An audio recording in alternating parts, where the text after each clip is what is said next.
Atadaba FM will not only give you news at the speed of nanosecond, but will also break it down with up-to-date analysis, informed opinions, and distinct professionalism. That's why you love us. Atadaba 88.9 FM, your go-to station. It's 12 o'clock.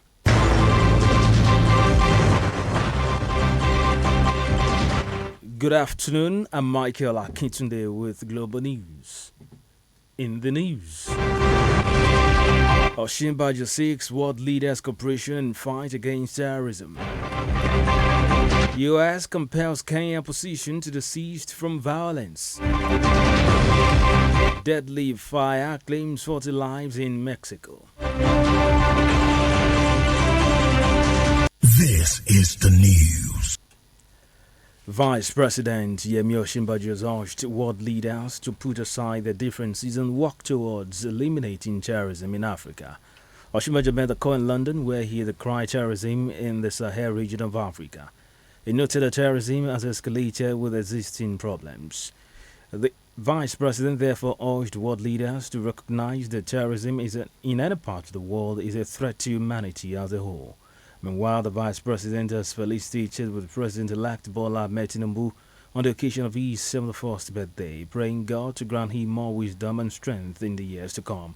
In a statement, Osinbajo notes that the occasion of this year's birthday is unique, as Tinubu prepared to take on most significant assignment yet as President of the Federal Republic of Nigeria.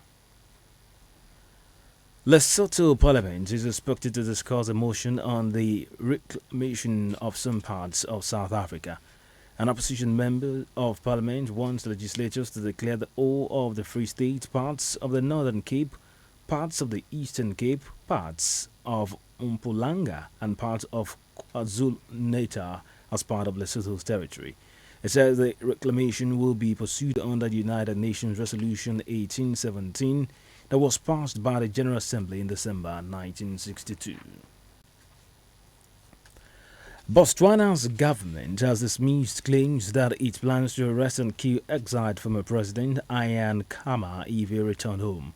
Last week, Mr. Khama claimed the Botswana government fears his influence ahead of next year's general elections. But in a statement, Communication Permanent Secretary William Senshiebeng dismissed Mr. Khama's claims as outrageous and unfortunate. Mr. Senshiebeng described Khama's claims as politically motivated and also an intention to tarnish the good image of Botswana.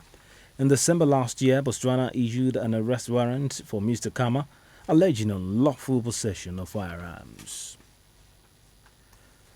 The United States has urged all political sides in Kenya to refrain from violence and for security forces to act with restraint during protest. State Department Deputy Spokesman Vedant Patel said the U.S. regretted the loss of life and damage to property in the recent protest. Patel noted that the right to peaceful assembly was a core aspect of democracy.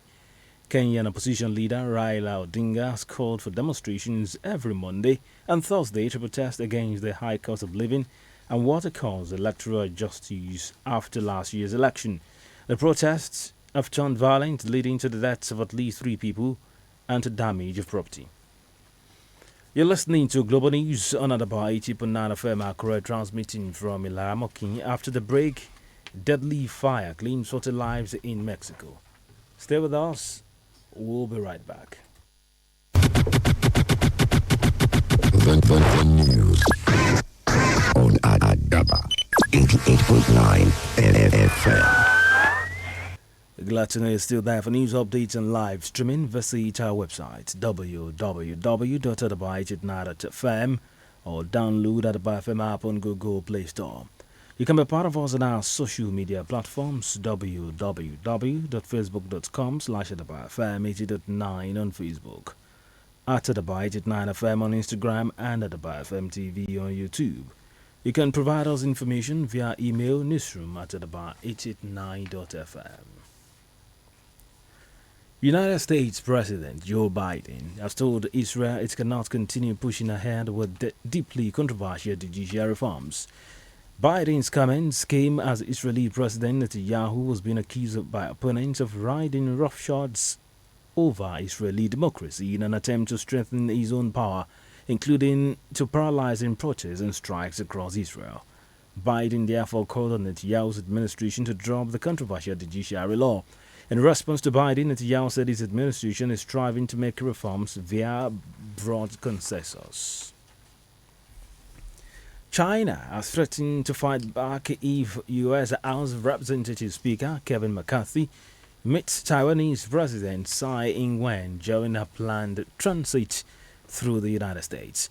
The warning on Wednesday came as Tsai was due to depart for a trip to Guatemala and Belize, which will see her transit through New York and California in the U.S. While not officially confirmed, she is expected to meet McCarthy while in California at the end of a 10-day trip. China, which claims democratically ruled Taiwan as its own territory, has repeatedly warned U.S. officials not to meet Tsai, viewing it as support for the island's desire to be seen as a separate country.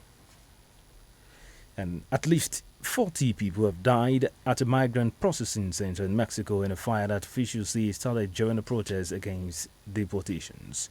29 people were also injured in the blaze. A statement from U.S. Customs and Border Protection says they are prepared to receive and process those who were injured in the fire and are being transported via ambulance from Mexico to U.S. medical facilities for treatment.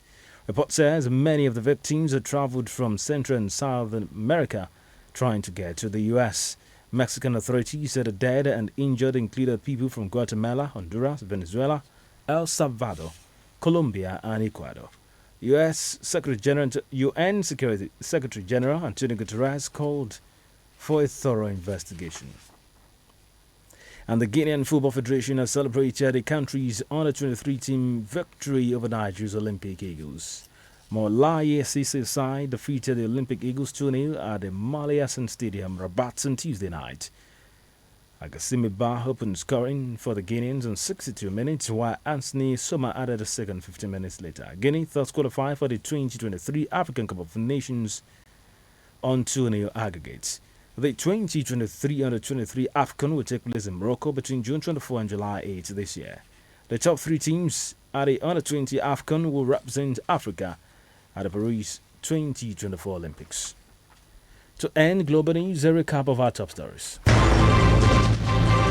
Vice President Osinbajo urged world leaders to put aside their differences and work towards eliminating terrorism in Africa. The United States has urged all political sides in Kenya to refrain from violence and for security forces to act with restraint during protests. We told you that at least 40 people have died at a migrant processing center in Mexico in a fire that officials say started during the protests against deportations. And that's Global News Editor Patience Ibe. I'm Michael Akin today. Good afternoon.